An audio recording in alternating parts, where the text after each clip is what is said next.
નમસ્કાર, ફૂલછાપ ડિજિટોરિયલમાં સ્વાગત છે. ફૂલછાપનો ઓડિયો વિઝ્યુઅલ એડિટોરિયલ ફૂલછાપ ડિજિટોરિયલ. આજનો વિષય રાષ્ટ્રીય કે આંતરરાષ્ટ્રીય નહીં, પરંતુ રાજ્યનો અથવા તેમ કહીએ કે સૌરાષ્ટ્ર અને કેન્દ્રમાં રાખીને છેલ્લા 3 દિવસથી એક નામ ગુજરાતના વર્તમાન પત્રોમાં છે અને નામ છે રાજુ કરપડા. રાજુ કરપડા આમ આદમી પાર્ટીના યુવા કાર્યકર્તા અથવા તો યુવા નેતા રહી ચૂક્યા છે. એમણે આમાંથી રાજીનામું આપ્યું છે, પણ ગઈકાલ સુધી તેઓ આમ આદમી પાર્ટી સાથે સંકળાયેલા હતા. તેમની ઉપર કાયદાકીય કાર્યવાહી થયેલી છે, કેસ થયેલા છે અને આપ સાથે જે બનતું આવ્યું છે એમ અચાનક તેમણે આમ આદમી પાર્ટીમાંથી રાજીનામું આપી દીધું છે. રાજીનામું આપ્યાની સાથે જેમ દરેક કાર્યકર્તા કે દરેક પક્ષ છોડનાર માણસ કોઈ કરે એમ કે ગઈકાલ સુધી જે લોકો સારા લાગતા હોય, ગઈકાલ સુધી જે લોકો બહુ જ મોટા લાગતા હોય, ગઈકાલ સુધી જે લોકો આદર્શ લાગતા હોય, એ લોકો ગણતરીના કલાકોમાં તેમનું આખું વ્યક્તિત્વ જાણે બદલાઈ ગયું હોય એવી અભિવ્યક્તિ થાય, એવું અહીંયા પણ થયું છે. રાજુ કરપડાએ રાજીનામું આપતાની સાથે જ આમ આદમી પાર્ટીના ધારાસભ્ય ગોપાલ ઇટાલિયા અને આમ આદમી પાર્ટીના અગ્રણી સુદાન ગઢવી સહિતના લોકો સામે ગંભીર આક્ષેપો કર્યા છે. તેમણે કહ્યું છે કે આમ આદમી પાર્ટીને બગાડવામાં આ બંનેનું મુખ્ય યોગદાન છે. તેમણે ત્યાં સુધી કહ્યું કે આ લોકો છે ત્યાં સુધી આમ આદમી પાર્ટી ઊંચી નહીં આવે અને આમ આદમી પાર્ટી એટલે કે આમ આદમી પાર્ટીના આ લોકો એ ભારતીય જનતા પાર્ટીની બી ટીમ છે એવી વાત કરી છે. પણ પાછું રાજુભાઈ તો ભાજપની એ ટીમમાં જોડાઈ જાય એવી પણ શક્યતાઓ રાજકીય વર્તુળોએ વ્યક્ત કરી છે. કોંગ્રેસ કે આમ આદમી પાર્ટીમાં સહેજ મોટું નામ થાય પછી થોડા સમય પછી છોડી અને ભાજપમાં જોડાય એ ગુજરાતના રાજકારણનો હવે ક્રમ બની ગયો છે. એમાં કોઈને નવાઈ નથી લાગતી કે આપમાં અથવા કોંગ્રેસમાં એક હાઈટ મેળવી લે એનું નામ આવે, એકાદું આંદોલન કરે, ક્યાંકની ધરપકડ થાય, કોઈ મુદ્દો પકડાય અને પછી એ ભાજપમાં જતા રહે. સવાલ તો એ થાય કે ખરેખર આપ કે કોંગ્રેસના કાર્યકર્તા હતા કે પછી મૂળ વિચારધારા અલગ જ હતી અને આપને કે કોંગ્રેસને સ્ટેપિંગ સ્ટોન બનાવીને તે ભાજપમાં જાય છે. પણ એ ભાજપ આપ અને કોંગ્રેસનો આંતરિક પ્રશ્ન છે. અહીંયા મહત્વનું એ છે કે આમ આદમી પાર્ટી દિલ્હીમાં શાસન કરી ગઈ, દિલ્હીમાં 2 ટર્મ શાસન કર્યું, પંજાબમાં એનું શાસન છે. સ્થાનિક સ્વરાજ્યની ચૂંટણીઓ જે હવે નજીકના ભવિષ્યમાં ગુજરાતમાં, રાજકોટમાં, ગુજરાતના મહાનગરોમાં આવી રહી છે, એ સ્થાનિક સ્વરાજ્યની ચૂંટણીમાં 2021માં આમ આદમી પાર્ટીને બેઠકો નથી મળી, પરંતુ આમ આદમી પાર્ટી અનેક બેઠકો ઉપર બીજા નંબરે રહી હતી. મત મેળવવામાં આમ આદમી પાર્ટીના ઉમેદવારો કોંગ્રેસ કરતા પણ આગળ હતા. આના ઘણા સૂચિતાર્થો થાય. આ સૂચિતાર્થો ઉપર વિચાર કોંગ્રેસે કરવાનો છે અને આ સૂચિતાર્થો ઉપર વિચાર મતદારોએ કરવાનો છે કે આવું શું કામ થાય છે. પણ આ આમ આદમી પાર્ટી ક્યાંય સત્તા મેળવવામાં સફળ થઈ હોય સંપૂર્ણ એવું થયું નથી. હમણાં છેલ્લે વિસાવદરથી ગોપાલ ઇટાલિયા છૂટાયા અને ગોપાલ ઇટાલિયા સોશિયલ મીડિયામાં છવાયેલા છે. ગોપાલ ઇટાલિયા સોશિયલ મીડિયામાં એની બોલવાની શૈલી, એની બોલવાની પદ્ધતિ, એ જે મુદ્દા ઉપાડે છે એ મુદ્દા, ક્યારેક પોલીસ કોન્સ્ટેબલને હાથ જોડતા નજરે પડે, ક્યારેક તે હું વકીલ છું, હું રાજકારણી નથી એમ કહીને પોલીસ સ્ટેશનમાં અંદર જવા માટેની માગણી કરતા હોય, જીદ કરતા હોય એવા વિડીયો વાયરલ થાય અને ક્યારેક એમની ઉપર જૂતા ફેંકવામાં આવે તેવી દલીલ કરે કે અમે તો શાસકો ઉપર જૂતા ફેંક્યા હતા, બૂટ ચપ્પલના ઘા કર્યા હતા, પગરખાના ઘા કર્યા હતા, વિપક્ષ ઉપર શું કામ આ થાય છે? આ ગોપાલ ઇટાલિયા એ બહુ જાણીતો ચહેરો છે અને જે લોકો ભાજપ અને કોંગ્રેસ બંનેથી થોડા અળગા છે એવું માનવામાં આવે છે એ લોકોને આ ગોપાલ ઇટાલિયામાં એવી આશા દેખાય છે કે સ્થાનિક સ્વરાજ્યની ચૂંટણીમાં અને ભવિષ્યમાં વિધાનસભાની ચૂંટણી જ્યારે ગુજરાતમાં આવે ત્યારે આમ આદમી પાર્ટીને આગળ લઈ જવામાં ગોપાલભાઈ નિમિત્ત બનશે. આ માન્યતા સાચી પડે તેવી સંભાવનાઓ નહીવત છે, અત્યંત ઓછી છે. એટલે આ માત્ર કોઈનું સપનું હોઈ શકે. આ કોઈ પરિસ્થિતિ નિર્માણ થાય એવી શક્યતા આજની તારીખે અત્યારે લાગતી નથી. તેનું કારણ આ રાજુભાઈનું રાજીનામું છે. એટલા માટે કે આમ આદમી પાર્ટીનું સંગઠન નથી, આમ આદમી પાર્ટી પાસે કોઈ એવો બેઝ નથી, એની પાસે મુદ્દાઓ છે આવા, પણ જ્યાં સુધી વ્યક્તિઓ સચવાય નહીં, કાર્યકર્તા સચવાય નહીં, ત્યાં સુધી કોઈ પણ રાજકીય પક્ષ, જો કોંગ્રેસ જેટલો જૂનો રાજકીય પક્ષ પણ, કોંગ્રેસ જેવો જૂનો રાજકીય પક્ષ પણ જો પોતે ચૂંટણી વખતે પરફોર્મ કરી શકતો ન હોય તો આમ આદમી પાર્ટી કેવી રીતે કરી શકે, એ મોટો પ્રશ્નાર્થ છે.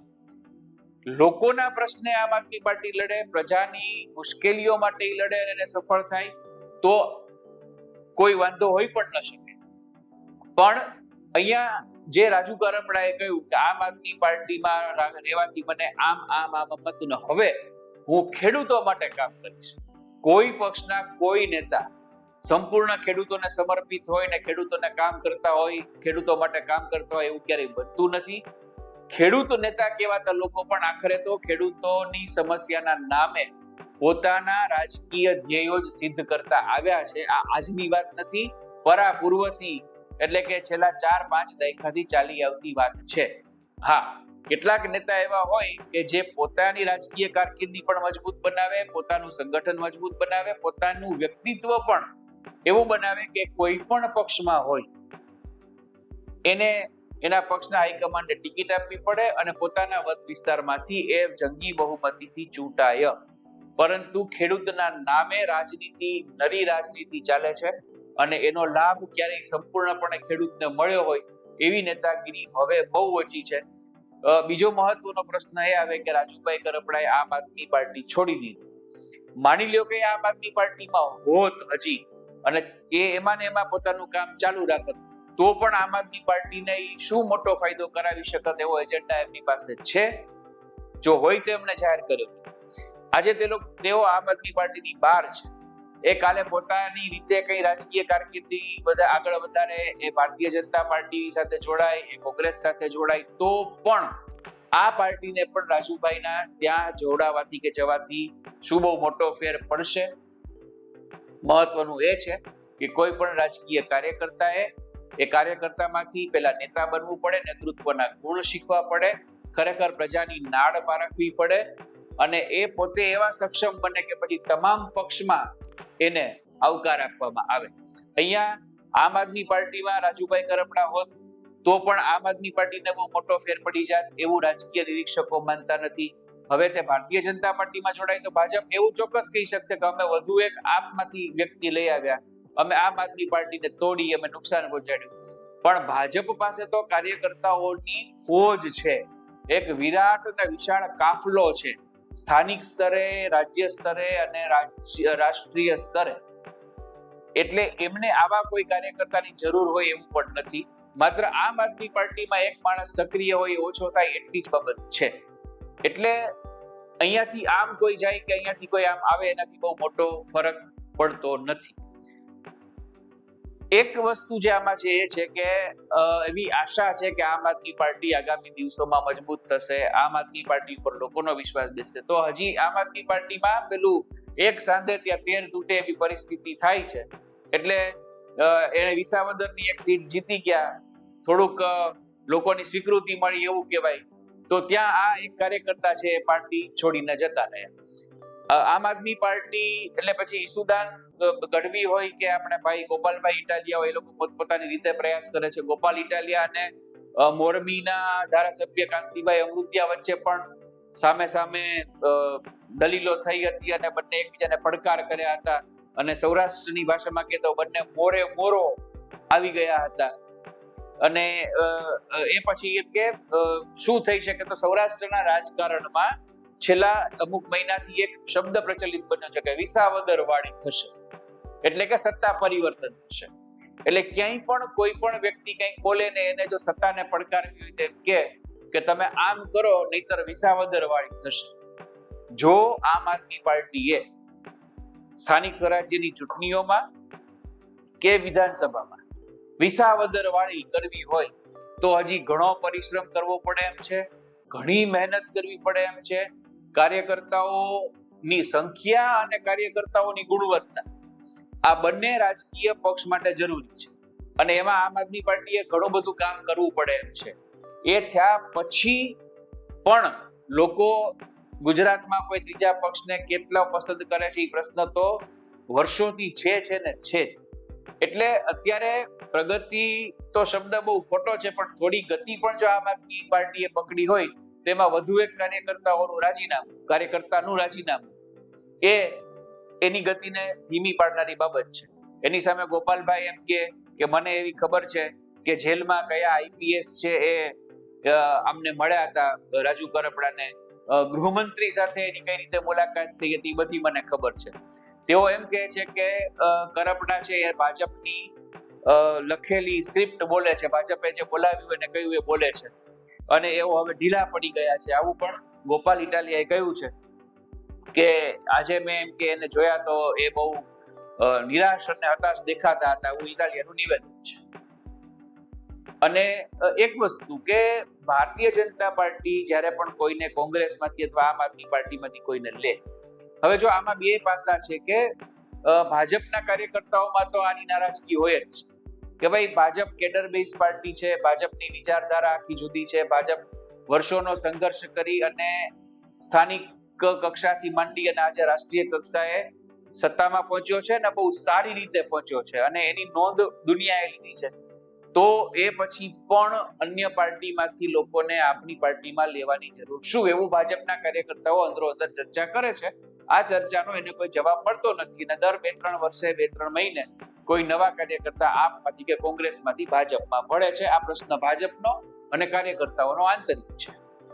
પણ જ્યારે કોઈ નેતા કે કોઈ કાર્યકર્તા કોંગ્રેસમાંથી ભાજપમાં જાય, આપમાંથી ભાજપમાં જાય, ત્યારે કોંગ્રેસના નેતા કે ભાજપ આપના નેતા એવું કહેતા હોય છે કે ભાજપ ખરીદ વેચાણ કરે છે, ભાજપ કાર્યકર્તાઓને દબાવીને લઈ જાય છે, ભાજપ પ્રેશર કરે છે, વગેરે વગેરે આક્ષેપો કરતા હોય છે.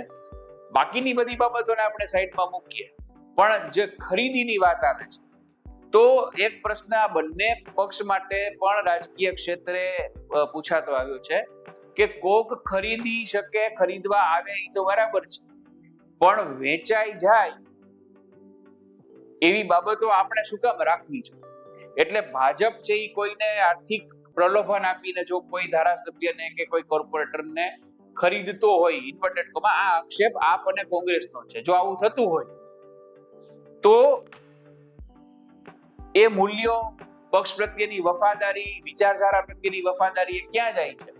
કેટલાક ચોક્કસ રકમમાં, રૂપિયામાં જો ચલિત થઈ જતા હોય તો એ કાર્યકર્તાઓના ઘડતરમાં એ પક્ષની પણ કંઈક ખામી છે. હા, શામ, દામ, દંડ અને ભેદ, એમાં દામને બાદ કરીને જો 3 વસ્તુ થતી હોય તો એમાં આપણે એમ કેવું પડે કે આ રાજનીતિમાં અત્યારે જે થઈ રહ્યું હોય છે એ થવું જોઈએ નહીં, પણ એ ન થાય એવું પણ શક્ય નથી.